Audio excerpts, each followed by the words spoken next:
Civilizações do espaço. Civilizações do espaço visitando o planeta Terra.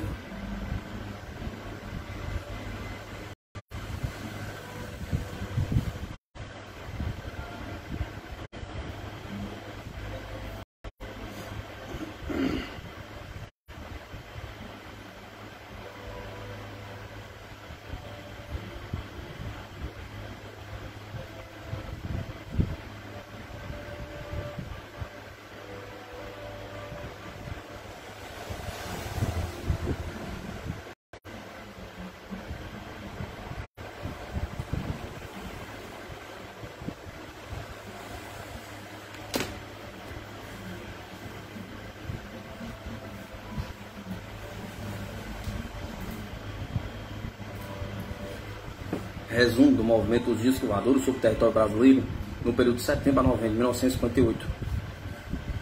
Estado: Alagoas uma vez, Goiás uma vez, Minas Gerais duas vezes, Paraná uma vez, Santa Catarina uma vez, total 6 vezes. Do que é sabe, né? Fora as outras coisas que não sabe. Duas dessas aparições se distinguem pela originalidade dos discos que estavam entre 50 metros. Foram vistos por dezenas de pessoas no dia 22 de outubro, às 15 horas, na cidade de Sabinópolis, Minas Gerais.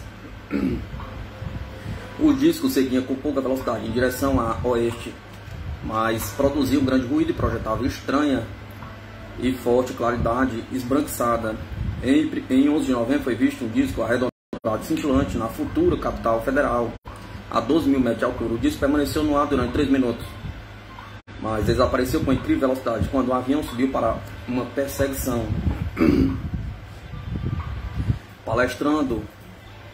Palestra pronunciada pelo Dr. Walter Buller em sessão pública da Sociedade Brasileira de Estudos sobre Discos Voadores, realizada a 11 de novembro de 1958. A divulgação deste interessante caso se deve a Mr. Frank D. Miller, da Associação de Pesquisa sobre Viagens Espaciais de Phoenix, Arizona, Estados Unidos, maio de 1958. O caso Reinhold Schmidt. Meu nome é Reinhold Schmidt, minha profissão é comprar cereais em Califórnia para a casa Brawley, Califórnia. Fui transferido do Arizona do dia 25 de outubro para a localidade de Kearney, no estado de Nebraska.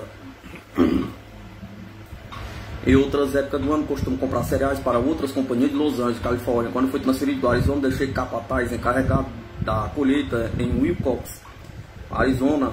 E para este fim eu estava empregando 3 máquinas do tipo Minneapolis Moline que havia alugado. Era uma tarde escura e nevoenta, dia 5 de novembro de 1957. Eu estava inspecionando um milharal, cuja safra havia comprado, a outras que pretendia comprar ainda. 4 milhas ao sul e uma a leste de Kearney, quando me dirigi para uma estrada à esquerda que acompanhava o rio com a mesma finalidade, isto é, inspecionar o milharal. Após esta inspeção,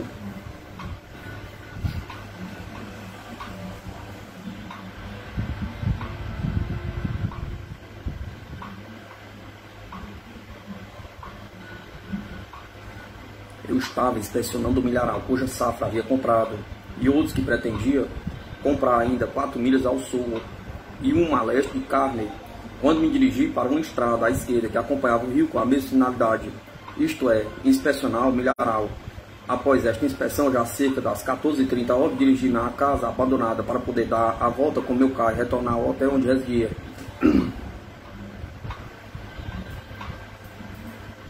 Exatamente quando eu cheguei perto do lugar onde começava o desvio em direção da casa, notei um clarão intenso na minha frente, a uma distância de um quarto de milha, 400 metros.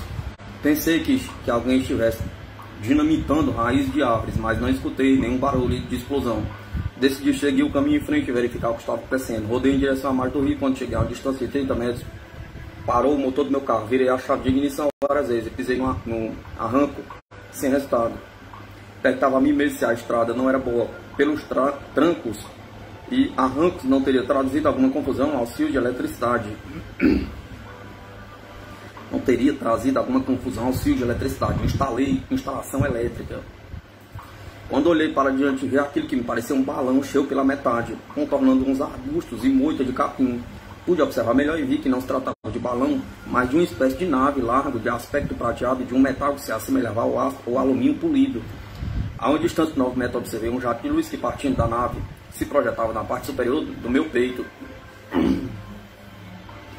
sei se foi o susto, a luz intensa que me paralisou, mas o fato é que não consegui andar, nem mexer os braços. Abriu-se então uma porta e 2 homens caminharam na minha direção. Perguntaram-me se eu estava armado. Respondi que não, e mesmo assim eles me examinaram, mas nada tomaram de mim. Agora eu podia me movimentar outra vez. Perguntaram-me. Perguntei-lhes de onde eram, o que faziam aqui, que espécie de veículo era aquele.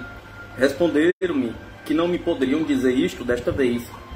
Perguntei-lhes se poderia aproximar-me do veículo para olhá-lo melhor e responder afirmativamente. Pois, de qualquer maneira, não poderia seguir por alguns minutos.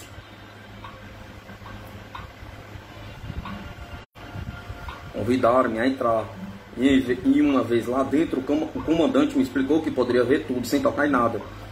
Externamente, esta nave parecia feita de um único pedaço de metal, sem escotilhos ou janelas, com exceção da porta pela qual entramos. Internamente, tudo era diferente. As paredes mais pareciam de vidro, de uma grossura aproximada de 24 centímetros, eram completamente transparentes. Olhando para cima, via-se o céu, para baixo os arbustos e plantinhas, e para a frente as árvores e toda a paisagem circunvizinha. Havia 4 homens e 2 mulheres dentro da nave. Os homens usavam roupa de rua, eram de altura de 1,50 m aproximadamente, e pareciam pesar mais ou menos 76 kg. As mulheres pareciam ter a mesma estatura dos homens, o peso aproximado de 55 a 58 kg. A idade do grupo parecia beirar os 40 anos, mas parecia de cor morena, queimada de sol. As mulheres de cabelo castanho vestiam blusas de cor clara e saia escura e usavam um salto de altura média. Durante o tempo que estive dentro da nave, as 2 mulheres permaneceram sentadas ao redor de uma grande mesa na extremidade da sala. No centro desta mesa via-se um grande instrumento semelhante a um visor de aparelho de TV. Também na mesma extremidade da mesa havia 4 colunas transparentes que continham um líquido de cor vermelha, verde, azul e laranja, respectivamente. Estes tubos eram de uma largura aproximada de 12 centímetros, de diâmetro de 90 centímetros de altura. O líquido se movia lentamente, desciam para baixo, para os pistões de um motor de explosão. Como os pistões de um motor de explosão, as mulheres pareciam observar muito atentamente esta operação. Os 3 homens trabalhavam num painel de instrumentos que cobria a parede mais larga de uma grande sala central e parecia coberto de relógios, botões, mostradores e chaves. No centro deste painel se viu uma peça elétrica que também se parecia com um visor de TV, mas que não funcionou enquanto ali estive. Vi 2 homens cortar alguns fios curtos de eletricidade. Olhei o painel para poder identificar os instrumentos, pois pensei que pudesse descobrir o nome do fabricante, mas nada vi. Interno ou externamente que pudesse identificar a origem dos instrumentos, somente alguns números regulares e romanos no painel. Mais tarde calculei que esta sala central deveria ser aproximadamente de 15 metros, de comprimento por 9 metros, de largura e 4 metros de altura. Na extremidade da nave havia 2 quartos de 8 metros, de comprimento, dos quais não me foi permitido entrar, mas já à margem do rio, quando olhei para cima, pude observar um tubo de 4 metros, de largura em cada uma destas extremidades.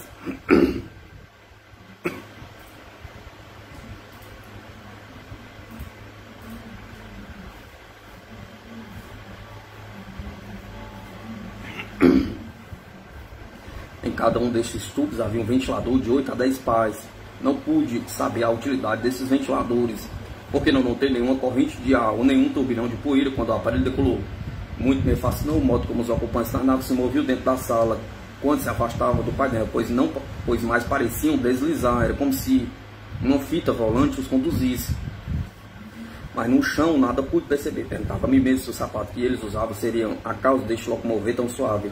Isto foi completamente acima do meu raciocínio e compreensão.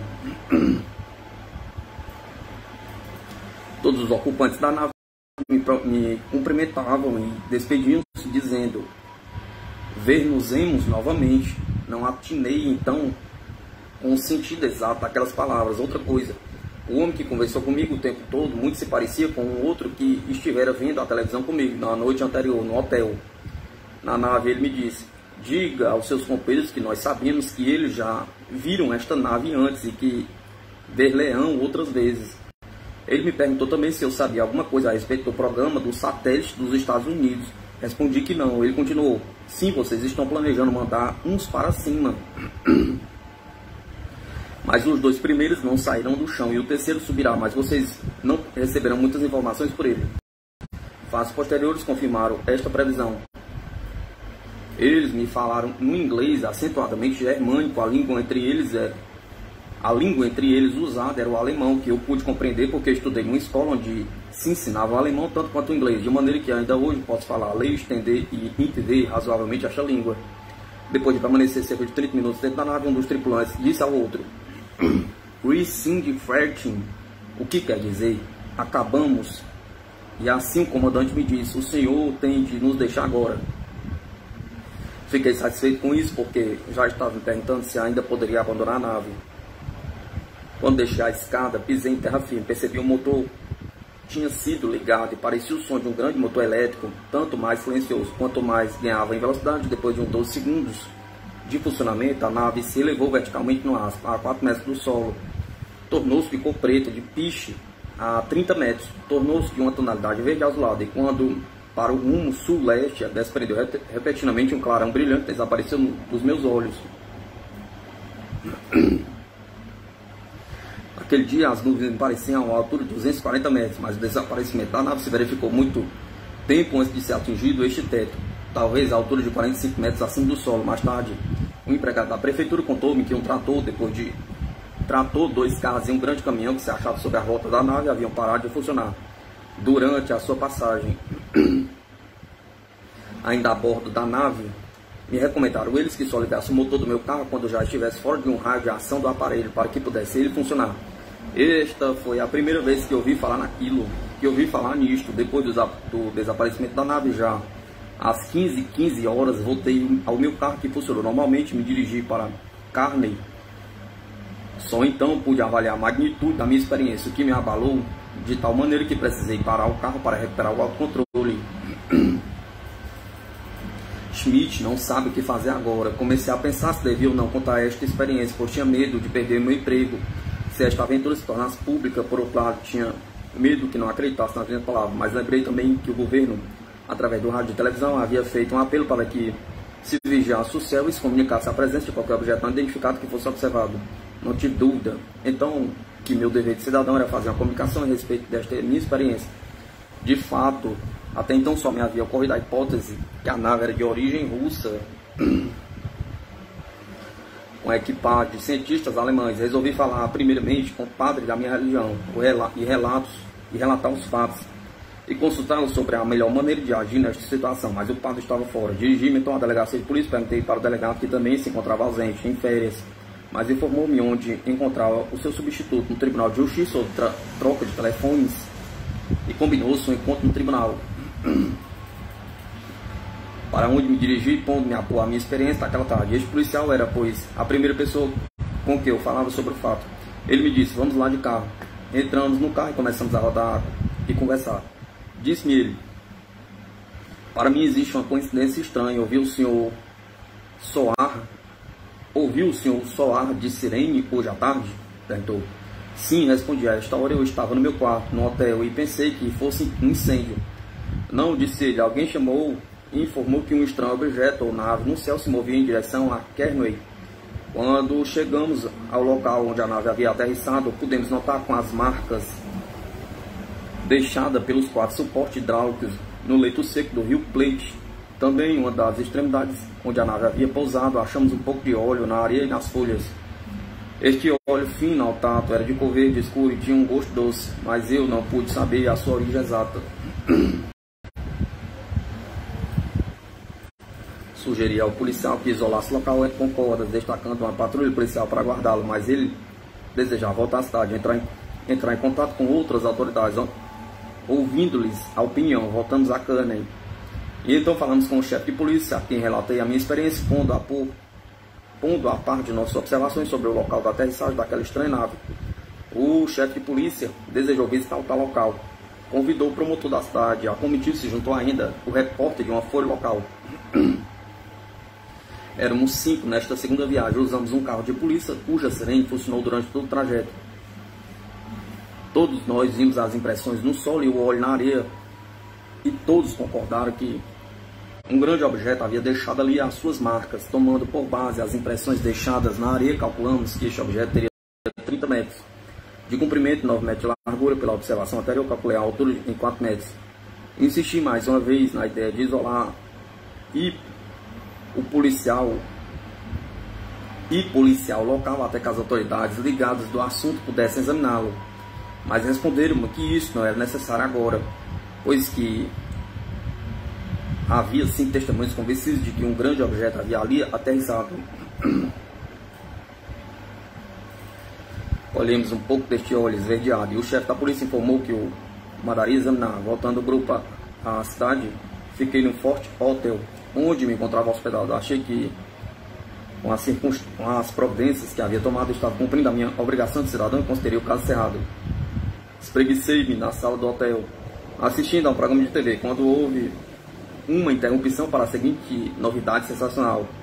Nave espacial aterrissou em Kearney, Nebraska. Isso foi irradiado sem meu conhecimento ou permissão. De fato, eu nem tinha chamado o objeto de espacial, porque até então nem sabia a sua natureza. 30 minutos mais tarde começou o telefone a tintilar e um mundo de repórteres, fotógrafos e outras pessoas procuravam informações. O chefe de polícia me telefonou e pediu que fosse ajudá-lo a responder os pedidos telefônicos de informações que lhe eram feitos. Na delegacia da polícia me instalou no seu escritório com dois telefonemas, nos quais eu respondia aos chamados, enquanto em outro fazia ele mesmo o serviço. Schmidt recebe publicidade nacional. Schmidt. Este movimento continuou durante 16 horas. Fotógrafos e repórteres chegavam das cidades vizinhas e também de outros estados. Às 20 horas, aparecemos o chefe de polícia numa estação de rádio. Às 22 horas, no programa de televisão. Ambos locais e retransmitidos por uma rede nacional de estações. Nesta mesma noite havia sido programada uma eleição de administradores de uma escola de Kearney. E algumas pessoas disseram que este movimento havia sido provocado para estragar as eleições, não bastante.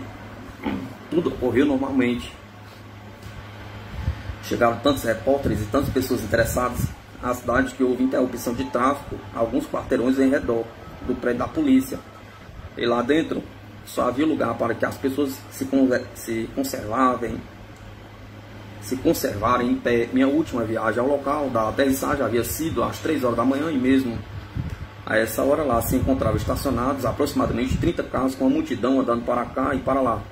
As atividades continuaram toda a noite até 5 ou 6 horas da manhã, quando as autoridades modificaram a versão da história e me sugeriram que também modificasse a minha.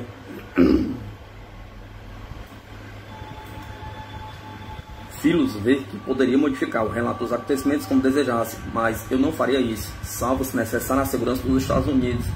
Nada nesse sentido eles podiam provar, e assim insisti em minhas declarações anteriores. Então perguntaram-me se poderia aplicar um detetor de mentiras. Agora não, respondi. Estou falando há cerca de 16 horas e só após o descanso de algumas horas poderia acender este pedido. Schmidt é detido sem mandato de prisão.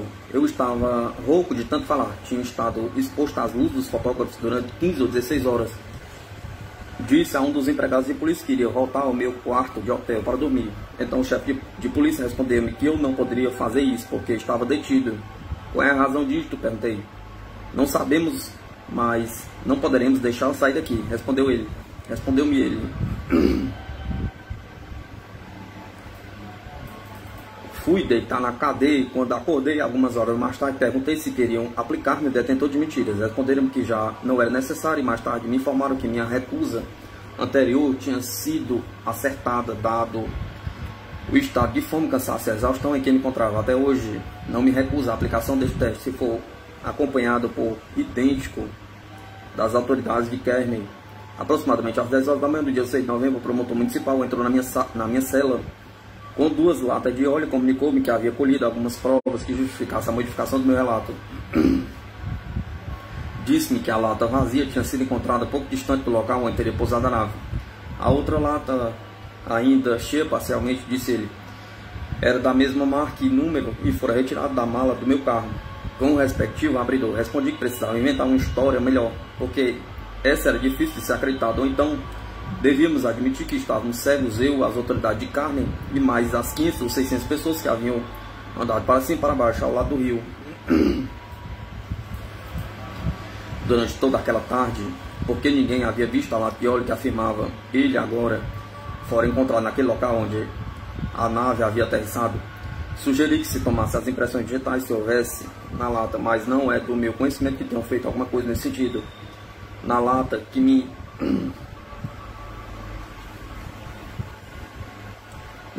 mostraram havia uns buracos redondos e um abridor que eu possuía no meu carro cortava em buracos triangulares. As duas latas de óleo em questão eram de marca Vidal. Até hoje possuo ainda as duas que eu levava no meu carro naquela ocasião. Uma era da marca RTM e outra Skilley. Um speaker de rádio local contou-me mais tarde que a Vidal Companhia tinha comunicado que vendia 5.000 ou mais latas de óleo por dia e que eles queriam tornar público que o seu óleo não tinha gosto. Mais tarde descobri que havia sido derramado óleo na mala do carro e sobre minha roupa. Pergunta: qual é o homem que deixaria na mala do carro uma lata de óleo aberta e cheia até a metade?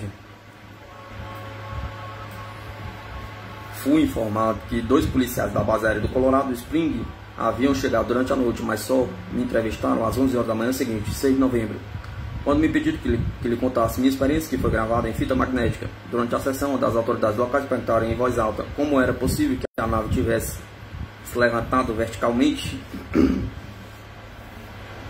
Ao que um dos oficiais da Força Aérea, esquecendo completamente a situação que estava, respondeu: ó, nós sabemos o que faz a nave subir verticalmente. Nesse meu tempo, reapareceram as autoridades locais no rádio e na televisão e declararam mentirosa a minha experiência. Na prisão fui colocado incomunicável, sendo-me proibido não só de conceber visitas, como atender a chamadas de telefone. Durante 3 dias, meu patrão tentou comunicar-se comigo, sem resultado. No dia seguinte, 7 de novembro de 1957, disseram-me que eu seria submetido a um exame de sanidade mental. Perdi o telefone. Queria falar com meu irmão e dizer-lhe que trouxesse um dos seus advogados, mas isto não me foi permitido. Disseram-me: nós temos bons advogados em carne, e na lista telefônica apontaram-me um nome dizendo: aqui o senhor tem um bom advogado. Eles o chamaram e verifiquei se tratava do assistente do advogado da municipalidade. A primeira coisa que ele me disse foi: nós não acreditamos na sua história e desejamos que o senhor a modifique. Muito bem, tenho boas novas para o senhor, disse eu. Não quero o senhor como meu advogado. Entretanto, no dia seguinte, os jornais anunciaram que eu havia constituído um advogado da minha livre escolha. Justamente ele, Smith, é conduzido a um hospital de doenças mentais.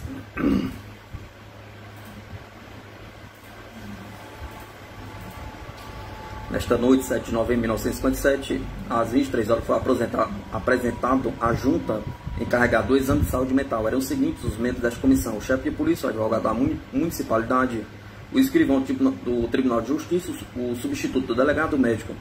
A sessão se realizou secretamente no andar superior do departamento do Corpo de Bombeiros. O speaker de rádio local soube da reunião e tentou localizá-la, sem resultado. Só conseguindo muito mais tarde, graças a um policial, quando já não podia dela participar. Quando o médico chegou, me fez 3 perguntas. Primeiro: o que o senhor pensa a respeito do povo de Kearney, Nebraska? Respondi que não tinha ressentimento contra ninguém. Segundo: insiste o senhor ainda na sua versão de ter visto a nave? Perguntou. Respondi: com certeza. Terceiro: concorda o senhor em ser internado no hospital de doenças mentais para ser submetido a alguns testes? Perguntou. Respondi: não, disse eu. E se insistir na ideia, terão que assumir as responsabilidades. Dentro de uns 15 minutos estava eu a caminho do hospital de Hastings, Nebraska, sendo acompanhado pelo delegado de polícia, advogado da municipalidade, delegado auxiliar, que gracejavam comigo, dizendo que eu teria enfermeiras bonitas e um descanso agradável. Muito bem, disse eu. Um dia é da caça, outro do caçador. Vou deixar os meus gracejos para mais tarde.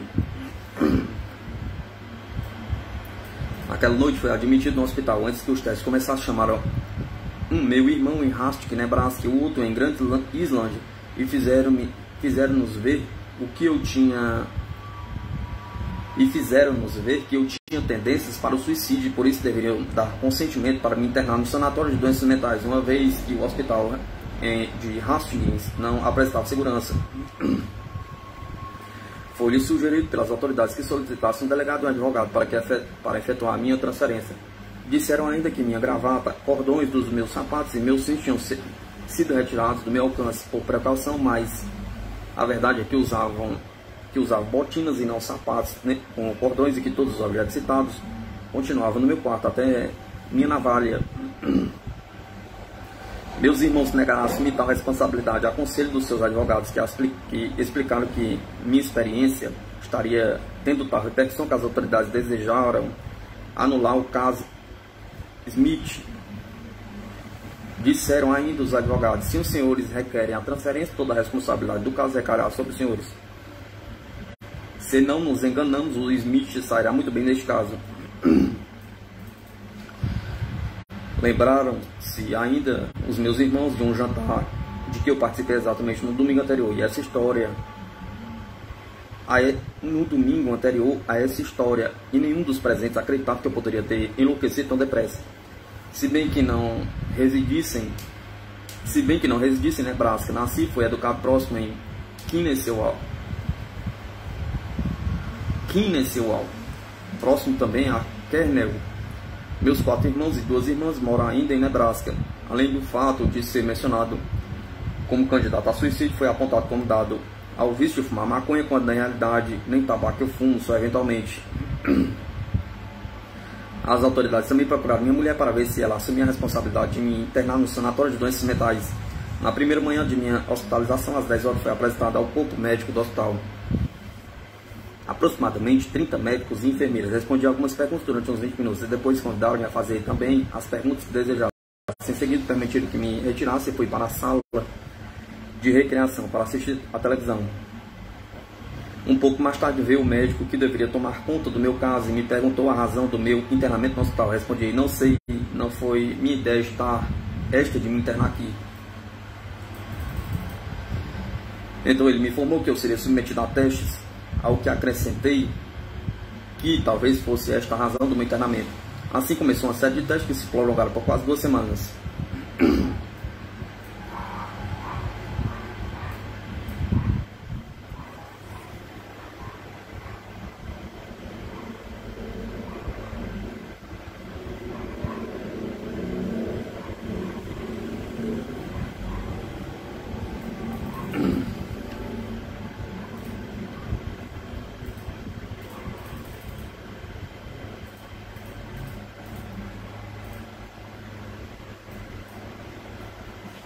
A leitura é dos anos 50, eles já passaram para outro episódio.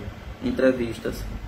Convidado pelo Boletim da Sociedade Brasileira de Estudos sobre Discos Voadores, o Dr. Abdo Abi Ramia, médico por concurso no IAPI e clínico de renome nesta capital e em Niterói, onde reside, aqueceu gentilmente em opinar para os nossos leitores sobre essas estranhas naves que vêm constituindo um dos mais fascinantes enigmas da atualidade. Pesquisador infatigável e entusiasta, amplos são os conhecimentos de nosso ilustre entrevistado sobre os discos voadores, adquiridos através das publicidades mais autorizadas sobre o assunto. Muito embora alguns dos conceitos aqui emitidos não correspondam exatamente aos pontos de vista esposados pela nossa sociedade, transcrevemos contudo na íntegra, de acordo com as nossas normas de respeito à livre manifestação do pensamento. Pergunta: admite o senhor a possibilidade de ser um disco voador procedente de outros planetas? Resposta: de acordo com os nossos conhecimentos científicos atuais, parece que apenas Marte possui condições físicas não incompatíveis com a existência de qualquer forma de vida, tal como a conhecemos. Nos demais planetas, ao que parece, as condições seriam ainda piores. A escassez de oxigênio atmosférico que admite os cientistas existe em Marte poderia ter sido paulatinamente compensado com a extração desse elemento de seus compostos. Em pequena escala, tal análise não representa problema difícil aos nossos químicos. Em suma, eu sou infesso. Em suma, não sou infesso à ideia de que os discos voadores procedam de Marte. Contudo, a pergunta a qual estou tentando responder fala em planetas. Simplesmente, o que permite supor não se restringe ao nosso sistema solar, mas inclui os bilhões de planetas espalhados no cosmos ilimitado. A nossa Via Láctea, com os seus 40 bilhões de estrelas, deve conter milhões de planetas, muitos dos quais podem ser bem semelhantes à Terra. O mesmo cabe dizer quanto aos milhões de galáxias, cada uma com seus bilhões de estrelas. Surge então um problema de tempo e espaço. Ouço aqui expressar um ponto de vista inteiramente pessoal, não científico, talvez intuitivo e aparentemente fantástico, mas em todo caso não incompatível com o raciocínio analítico objetivo. Conheço por observação direta fenômenos concretos cujo processamento de forma alguma se enquadra nas leis tridimensionais que nos governam. no nosso limitado ambiente experimental, ao alcance imediato de nossos sentidos e na ordem das causas materiais, objetivos em física ocorrem fatos que parecem excluir o que chamamos espaço e tempo, não tenham nenhuma explicação para nós, mas a sua realidade é para mim tão vulgar como a queda de corpos, a mudança do estado físico da matéria sob a ação do calor, etc. Sem determinadas condições experimentais muito simples e mesmo primárias do ponto de vista científico, podemos provocar fenômenos dessa ordem. Não estariam eles já incorporados à técnica rotineira de uma humanidade da qual nos separam milênios de cultura e civilização? Pergunta. A hipótese que eu uso formular é a seguinte: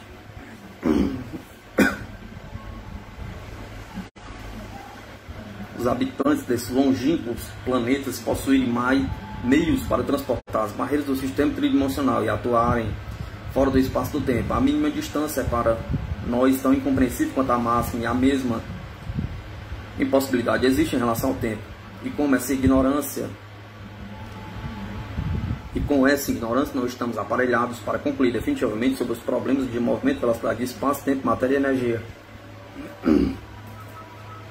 Não seria possível o deslocamento por um processo que exclui o espaço e o tempo? Pergunta. Seria então desse modo que chegariam até nós os discos voadores com seus tripulantes. Velocidade, espaço e tempo tem para eles outra significação. Essa hipótese é aparente fantástica. Essa hipótese é aparente fantástica, mas satisfaz o meu espírito e me proporciona certo alívio quando sou levado a meditar sobre os tremendos e angustiantes enigmas do universo. Pergunta. Acredito que os seus instintos em relação aos habitantes da Terra sejam agressivos? Resposta.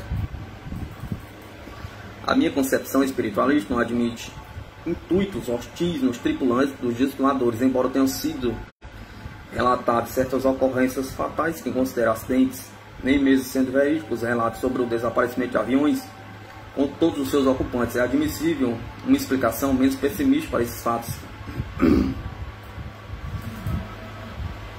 A meu ver, a evolução do ser humano, que aqui por força pertencem esses estranhos visitantes da Terra, abrange as duas qualidades essenciais do espírito, a inteligência e o sentimento, embora sem um rigoroso paralelismo. Um progresso unicamente intelectual seria uma nota dissonante no conceito maravilhoso e harmônico do universo. Há pequenos desvios que, todavia, não constituem uma derrogação da lei geral, mas a expressão estatística de uma outra ordem fenomênica. A coexistência do saber e do mal constitui precisamente os afastamentos necessários para que se cumpra essa outra lei, mas que a totalidade dos indivíduos de determinada civilização, os habitantes de certo planeta, por exemplo, tenham evoluído somente no sentido intelectual, é a hipótese para mim inteiramente inaceitável. Seres morais e intelectualmente superevoluídos não poderiam nutrir propósitos agressivos em relação aos seus irmãos mais jovens e menos evoluídos. Ainda outro aspecto: o móvel a que obedeceriam tais objetivos.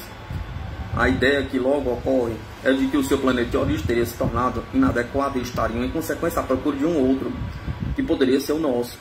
Entre milhões e milhões de planetas, a Terra teria sido escolhida para esse fim. Esta hipótese, além de não ser favorecida pelo cálculo de probabilidade, envolve numerosos problemas de difícil solução. Por outro lado, porque incluiria o extermínio dos habitantes da Terra? Pergunta. Se eles estão adiantados à casa, não disporiam de meios pacíficos para compartilhar com os terrícolas dos benefícios de seu planeta em troca de imensas vantagens científicas? Pergunta. É como eu encaro esse problema empolgante discos voadores. Meu raciocínio, que leva em conta ideias e ensinamentos de grandes cientistas contemporâneos, me conduz a esta única posição otimista. Pergunta. A seu ver, quais as consequências favoráveis que advirão para a humanidade terrestre de contato com os discos voadores? Pergunta. Resposta. A resposta está implícita no que foi dito a propósito das intenções dos nossos visitantes planetários. Na verdade, a história humana nos dá exemplos de que o contato súbito e maciço entre duas civilizações de nível técnicos e culturais diferentes foi, em geral, catastrófico para a menos evoluída. Uma expedição de discos voadores sob o comando de um Fernão Cortés significaria o aniquilamento da humanidade. Felizmente, o sábio monstro é uma aberração isolada. Não forma coletividades ou seus malefícios, e seus malefícios são limitados. Estou supondo, e não posso raciocinar de outro modo, a superioridade intelectual, técnica e moral dos tripulantes dos discos voadores. Sendo assim, grandes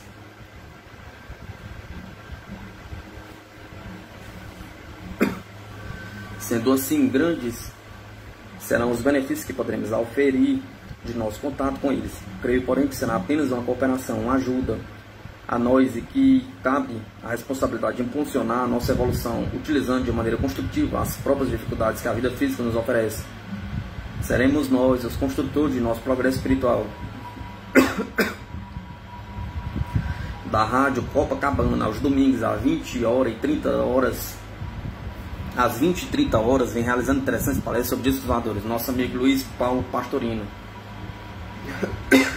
O tópico: Ciência Cósmica, Jorge Adams, Starholt, Valley Center, Califórnia, Estados Unidos. Mais uma vez, lembramos que a ciência cósmica é o nome sugerido para afastar qualquer caráter particular, político ou religioso, para um programa universal de pesquisa e evolução, tanto no campo da ciência quanto no de programa social. Sob esse título, Adams grupou a responder, dando a forma de folhetos as inúmeras perguntas que lhe vêm sendo endereçadas com referência a um importante assunto de discos voadores, sua origem e finalidade.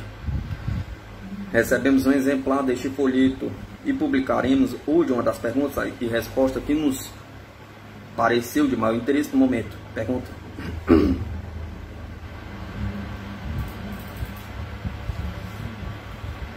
por que estão os homens do espaço tão mais adiantados do que nós? Resposta: de acordo com as informações que me foram dadas, há milhões de anos os povos de outros planetas de nosso sistema começaram a se respeitar uns aos outros, como irmãos de uma família planetária, reconhecendo que todos eram filhos de um Criador infinito.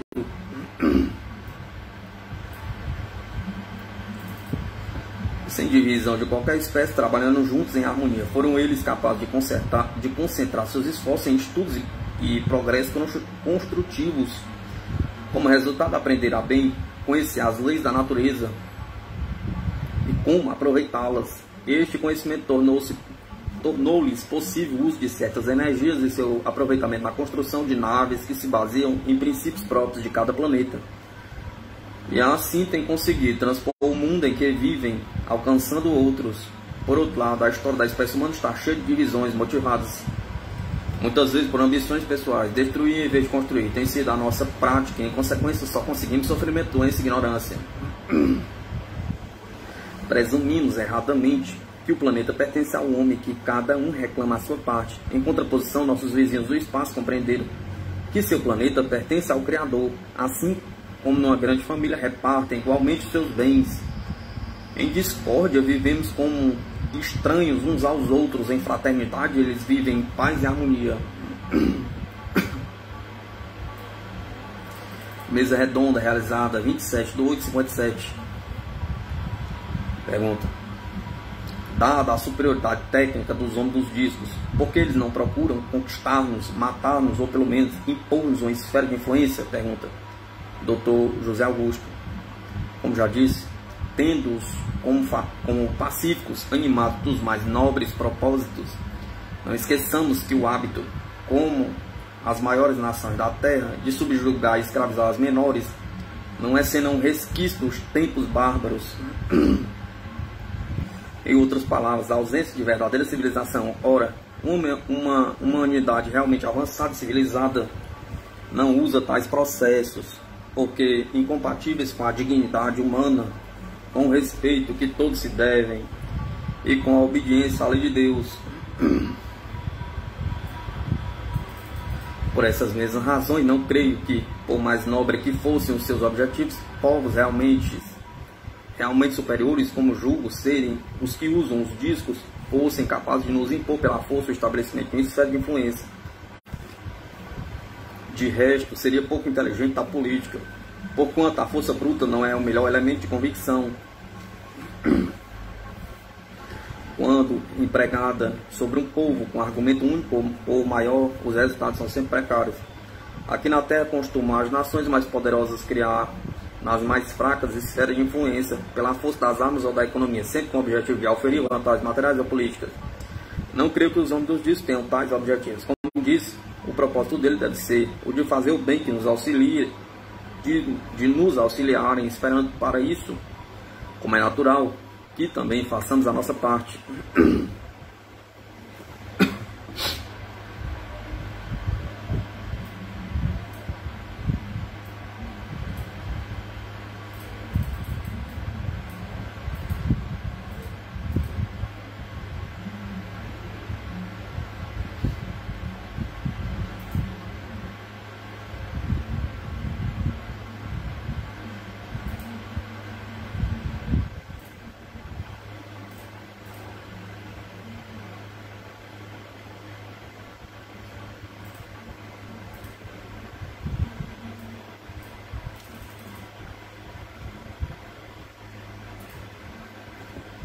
Resumo do movimento dos dias voadores sobre o território brasileiro do ano de 1959. Estado: Alagoas. Número de vezes 1. Bahia 5. Ceará 8. Distrito Federal 11. Goiás 3. Maranhão 1. Mato Grosso 1. Minas Gerais 5. Pará 2. Paraíba 2. Paraná 3. Pernambuco 5. Piauí 2. Rio Grande do Norte 3, Rio Grande do Sul 3, Santa Catarina 2, São Paulo 22, Sergipe 1 e território de Rondônia 1, total de 81.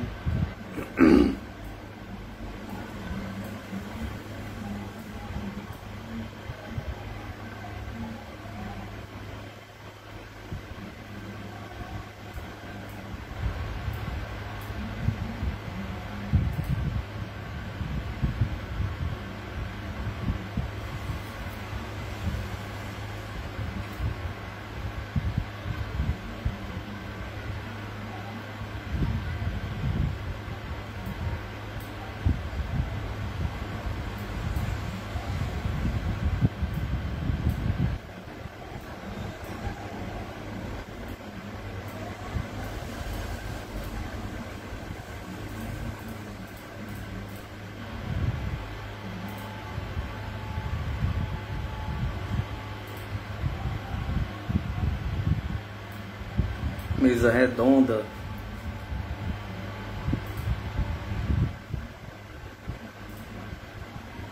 Qual é a opinião do senhor Adams? Qual é a opinião do senhor Adams em seus livros sobre o uso e abuso pela humanidade dos meios técnicos? Resposta: Dr. José Augusto. Dos livros de Adams, Jorge Adams, notadamente o segundo, Inside the Spaceships, infere-se que o abuso, não propriamente dos meios técnicos, mas especificamente das bombas atômicas, nas repetidas experiências no seu possível ou provável emprego em grande escala na futura guerra, conduzirá ao extermínio toda a humanidade terrena. Ao que parece, essa possibilidade está alarmando os povos extraterrestres, atônitos diante da insanidade de cientistas e governos, liberando energias tremendas sem lhes conhecerem todos os efeitos. Pergunta: o que aconteceria se tal máquina fosse usada para fins militares ou de guerra? Resposta: senhor Dino, mesa redonda. Seria a desgraça para a humanidade se uma coisa que nos vem de tão longe, se nos vem com tantas promessas de paz, fosse usada como instrumento de carnificina da nossa terra.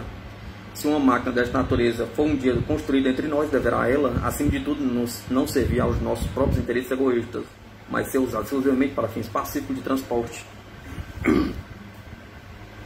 Pergunta: defenderia o senhor um programa de contato entre o povo e os homens do disco?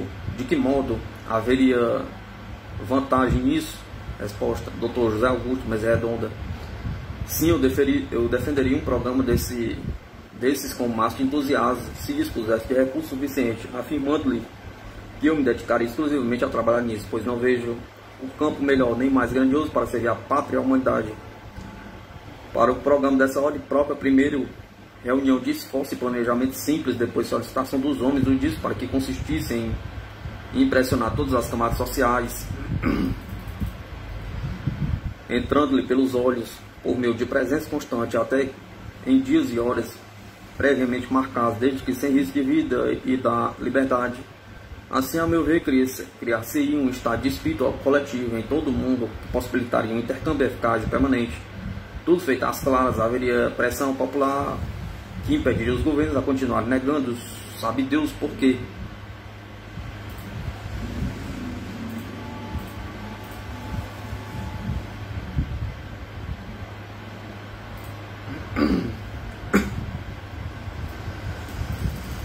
Dr. Walter Buller, através do relato de pessoas que tiveram a oportunidade de manter contato com os homens do disco, chegamos a conhecer as ideias pacíficas e de boa vontade com que pretende ele nos auxiliar. Este auxílio se concretizaria nos ensinamentos de ordem filosófica, social e técnica, que nos possibilitaria um aprimoramento que, partindo do indivíduo, se estenderia à família, à sociedade e às nações.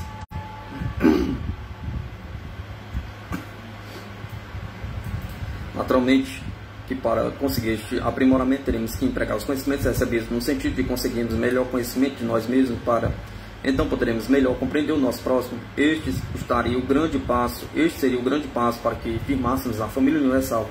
Em resumo, propõe eles frequentar os nossos lares para nos prestar assistência em todo o setor que sua ajuda se fizer necessária. Então, esta colaboração seria muito útil, porquanto possuem eles maior inteligência e mais experiência do que nós. Desse modo, os anseios de guerra e atos de egoísmo seriam substituídos por impulsos fraternais de amor universal. É um povo coerente dos seus pensamentos, na sua conduta encontraria a verdadeira segurança, que não é fruto de preparações febris para nossas guerras de extermínio, mas sim reflexo do bem-estar e tranquilidade coletivos. Os recursos técnicos avançados que os navegantes do espaço se propõem nos transmitir deveras aceitar com coração e mente abertos, para que deles possamos nos servir como instrumentos poderosos para o programa material dentro dos princípios da fraternidade universal. Mesmo que de início os tripulantes dos discos se limitassem apenas ao intercâmbio informativo, ainda seria de modo recomendável que isso se iniciasse o mais rápido possível. E como poderia facilitar o contato com os discos? Pergunta. O meu amigo Dr. José Augusto acaba de admitir que numa eventual demonstração do disco poderia encontrar a recepção amistosa por parte dos habitantes da Terra, o que seria possível se nos afastássemos de qualquer intenção utilitarista, no sentido de nos apropriarmos do segredo de sua navegação.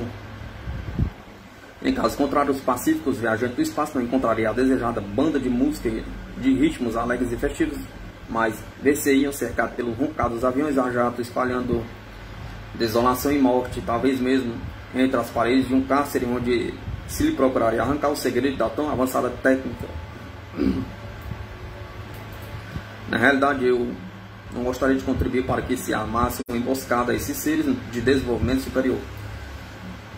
Basta-me que Cristo, já sido por nós crucificado há 2000 anos, não cometemos outros crimes desta natureza. Por isso, eu penso que os encontros devem se processar como vem ocorrendo e que alguns felizardos continuem sendo escolhidos em praias longínquas ou estradas desertas, a maneira furtiva como se reuniam nas catacumbas os primeiros cristãos na Roma Antiga, no tempo de Nero.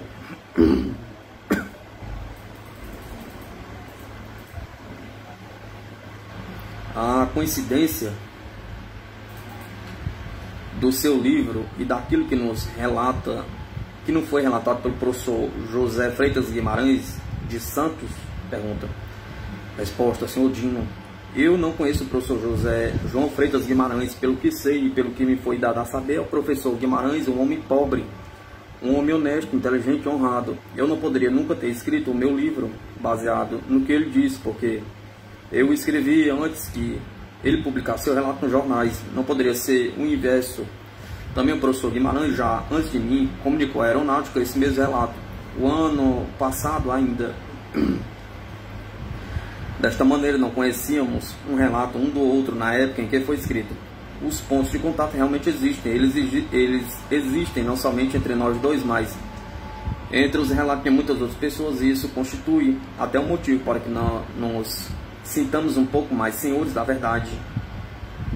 Meu orgulho seria se não houvesse ponto de contato nenhum dos nossos relatos, já que a verdade, qualquer que ela seja, dita por milhões de bocas, tem que possuir pontos de contato. tem que ter qualquer semelhança. Se houvesse dessemelhança, então isso sim seria um perigo e de mau augúrio.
Caso do rapto em Diamantina, em agosto de 1962.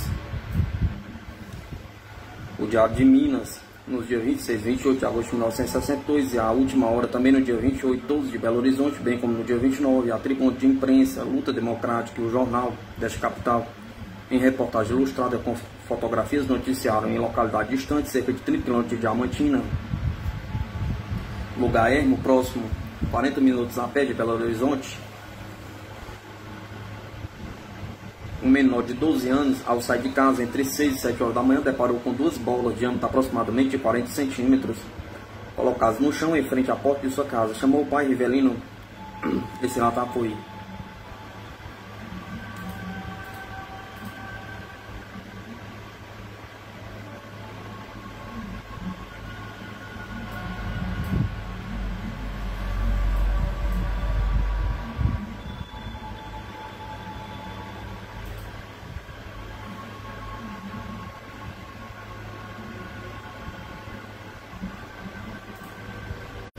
Outros casos em Diamantina, em agosto de 1962, o jornal noticiou o aparecimento de um disco voador na cidade de Gouvêen, próximo da Diamantina, cidade que 2 semanas antes viveu o suspense de um rapto por um disco voador. O aparelho sobrevoando da cidade de Gouveia durante 2 minutos, emitiu estranha luminosidade e tomou direção da cidade de Montes Claros. Foi visto também em Brasília de Minas, distante 120 km de Montes Claros. Acrescenta o citado jornal que o padre local chegou a dizer que o disco sobrevoou a igreja demoradamente, desapareceu depois em grande velocidade. Contou-nos uma cunhada do Sr. Pio,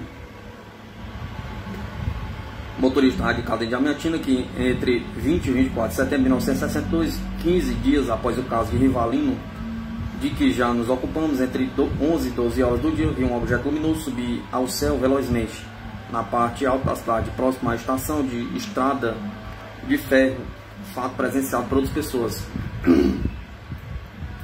O Sr. Pio contou-nos ainda que entre outubro e novembro de 1958, quando o sargento da polícia em Montes Claros estava com seus companheiros sentado na porta do quartel aos primeiros minutos da madrugada, quando veio um homem correndo e contando que, ao entrar em casa, cerca de 300 metros do quartel, um feixe de luz se projetou sobre ele. Olhou e viu um bojo escuro que a distância relativamente curta flutuava em silêncio no ar.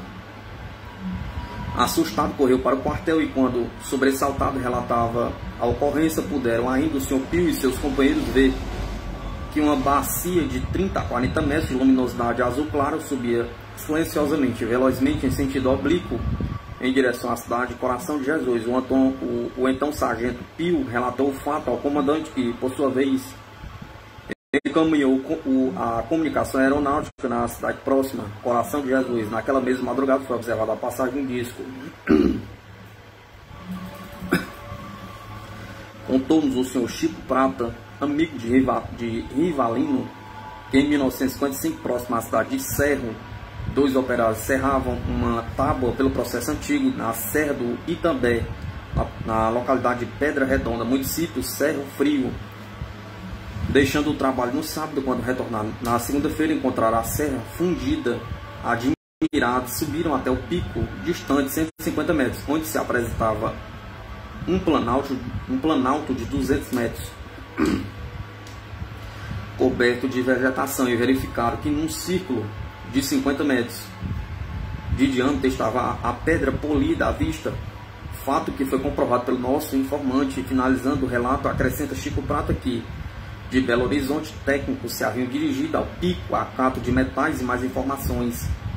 Contou-nos ainda Chico Prata que em 1961, no mesmo município de Cerro Frio, quando uma moça levava almoço a 15 trabalhadores, foi observada uma vasilha branca pairando no ar durante 2 ou 3 minutos, para que em seguida subir verticalmente e velozmente.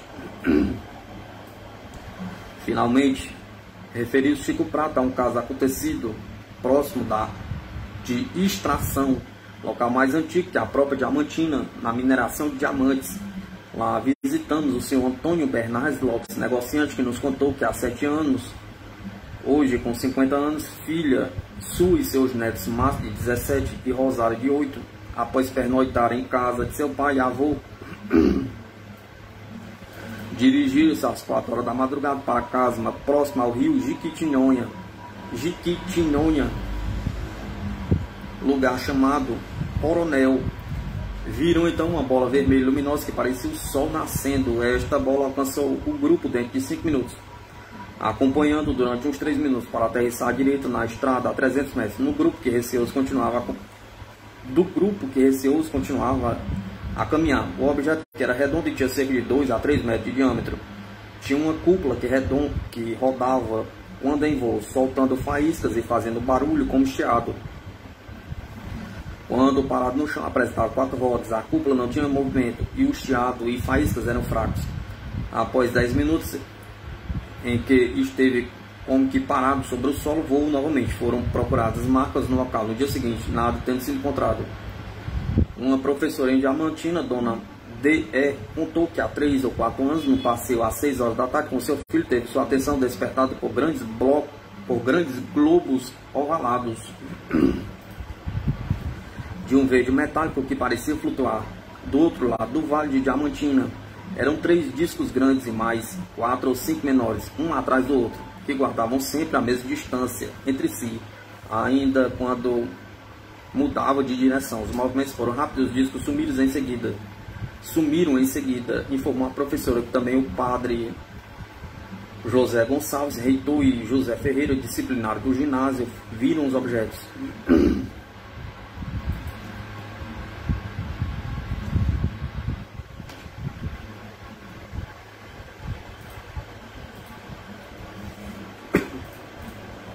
Outros casos no Brasil e no estrangeiro. Embora a Sociedade Brasileira de Discos Voadores sempre tenha acentuado a natureza pacífica dos contatos com os tripulantes, os discos voadores devem agora fazer uma revisão parcial deste conceito em relação ao caso de Rivalino, de que já nos ocupamos neste boletim do fazendeiro AVB do Triângulo Mineiro, cuja experiência foi descrita minuciosamente no boletim 25 e 27. Conta a AVB que, contra sua vontade, foi levado ao interior de um disco e lá retido cerca de 1 hora aproximadamente por tripulantes de 1,5 m de altura, que usava vestimento colante parecido com escamas metálicas.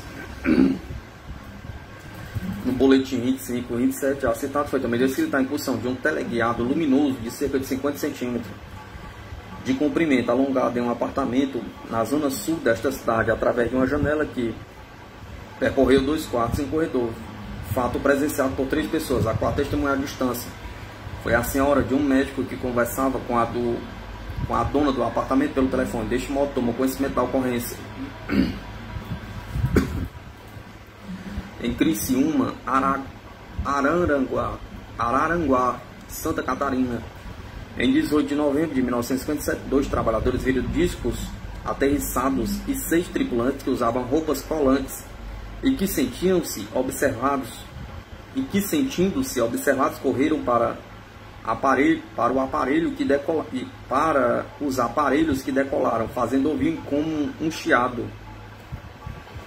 A 10 de outubro de 1957, no caminho de Sérens, foram vistos 7 tripulantes na porta de um disco voador que mais parecia crianças pela altura e que tinha um busto iluminado. O disco gigante, flutuando a 6 metros no chão, tinha cerca de 140 metros de diâmetro por 100 metros de altura, bem como antena numa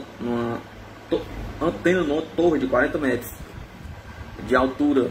Fez parar o motor de um caminhão, cujos 2 ocupantes foram assim testemunhas forçadas do fato. A melhor reportagem da ocorrência foi feita por representante brasileiro de UFO, setembro de 1962. Homens de grande estatura foram vistos por 3 pessoas em Mindurim, Minas Gerais, em junho de 1958. Estes homens usavam roupa vermelha inteiriça. Na França, em 29 de agosto de 1962, foi visto um aparelho mais estranho, que nada tinha de comum com os discos convencionais quanto à forma. Descrevia pequenas voltas no ar, subia e descia até quase o solo, de modo que às vezes até arrastava consigo as folhas secas ou sacos de papel vazio. Era seguido por 3 aparelhos menores de igual forma, cujo movimento conjunto parecia aos espectadores um balé aéreo.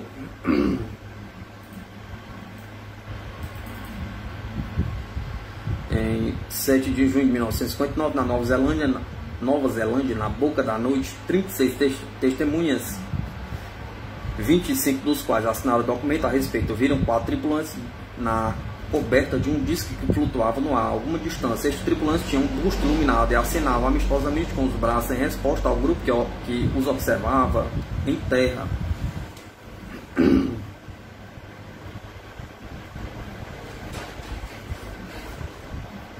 Em 4 de outubro de 1960, na Austrália, um padre anglicano e sua mulher viram uma nave-mãe em forma de charuto, tal como já observara anteriormente George Adams. Ainda na Austrália, nos vem a notícia de pai e filho que em seu acampamento no fim de semana observaram tripulantes de um disco trabalhando no aparelho durante a noite. Jornais da Itália noticiaram o caso do alfaiate Zuccalla, que ao se dirigir para casa após o trabalho deparou com um disco do qual saíram 2 tripulantes de pequena estatura que o levaram para o interior do aparelho, transmitindo-lhe uma mensagem.